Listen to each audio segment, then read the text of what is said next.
Nakalulungkot man ng mukha ang lasa. Asim! Kakaibang sarap naman ang dala ng suka sa iba't ibang mga lutuin. Pangsabaw man o sausawan, tiyak naguguhit ang taglay nitong asim. Oh, Ting! Bakit naman ganyan itsura mo? Parang nangangasim. May nagpatikim po kasi ng suka sa akin dun sa kanto. Ang asim! From 10 to 1. Anyway, gets kita. Kitang-kita naman sa mukha mo eh. Pero alam mo ba, na maliban sa paggamit ng suka sa pagluluto, sa mga pagkain, marami pang gamit ito. Talaga po? Ayon sa history, aksidente pa raw ang pagkakadiskubre sa suka nang maiwang bukas ang isang wine sa storage. Kaya ito nag-ferment at naging maasim ito. Pwedeng makagawa ng suka mula sa iba't ibang material. Anything can be made into vinegar through a process. So usually ang ginagamit is sugar cane. That's one of the most common na vinegar. Pwede rin apple cider, in some cases coconut vinegar, even mango vinegar. So usually depende sa province kung ano yung product nila. Ang acetic acid naman na meron ng suka ang nagbibigay asim dito. Ngayon, bukod sa gamit ito sa pagluluto para magbigay ng kakaibang asim, ang acidic nature nito ay nakapag-preserve din ng mga pagkain. Sa lakas din ng acidic nature nito, kaya nitong makadissolve ng dumi at mancha, kaya naman ginagamit din ito bilang panglinis o kaya disinfectant. Mataas ang acidity niya, madaming mikrobyo na hindi nabubuhay sa acidic levels ni vinegar. So pag pinahid mo, nadi-disinfect. Dahil sa lupit ng suka, marami ang naisip na paggamitan ito. Pero alin ba sa mga ito ang sure suka wonder para sa mga kumari ko? Alin naman ang mga big oh no kung susubukan? Una sa listahan, nakapagpapaganda raw ito ng buhok.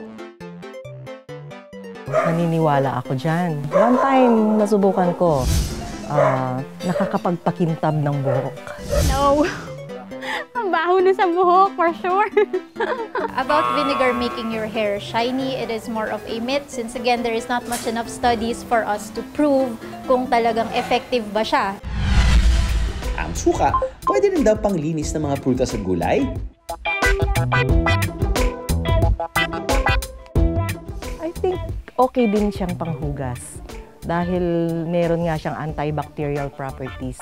Yes, this is a fact. Normally ginagawa, binababad ang prutas at gulay sa tubig. Pagkatapos, dinadaglagan siya ng mga 1 tablespoon, 2 tablespoon ng vinegar. Yung mga kitikiti or matakot sila sa pagka-acidic, lalabas sa gulay. Mabuti rin daw ito sa pagtatanggal ng dumi ng mga kaldero. Is it true? Yes, sobra. Nagagamit ko siya as ka-partner ng baking soda. Yes, this is a fact. Because sa sobrang acidic niya, technically, natutunaw niya yung mga ibang solute or yung mga ibang dumi. Pero kung maraming gamit ang suka sa atin, ano kaya ang paliwanag ng eksperto sa mga nakikitang di umano'y malaki-tikiti sa suka? Ang video na ito ng isa nating kaaha, agaw pansin. Paano ba naman kasi ang paborito niyang sausawan? Meron daw palang microscopic worms.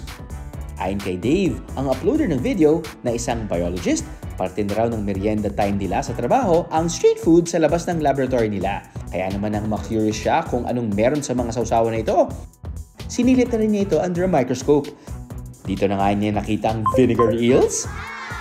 Ang vinegar eels, these are known as nematodes. Nematodes ay parang roundworms or yung mga eelworms na nakikita natin ng mga bulate-bulate or mga kitikiti. Itong vinegar eel na to, same siya as contaminants. So kung gumagawa ka ng vinegar homemade, after a few days, kung hindi malinis lugar mo, kung naging contamination siya, technically, magkakaroon siya ng konting-konting vinegar eel. Pero bago magmasim ang sambayanan, ang vinegar eels na ito, hindi naman raw dapat ikabahala. So ang vinegar eels, is it safe to consume? According to studies, safe daw siya and harmless siya pag na-consume natin. Alam niyo ba kung anong bansa ang may pinakamalaking exports ng suka sa buong mundo? A. Japan, B. Italy, C. Germany, D. USA. Ting, ting, ting, ting, ting. Correct! Letter B. Italy.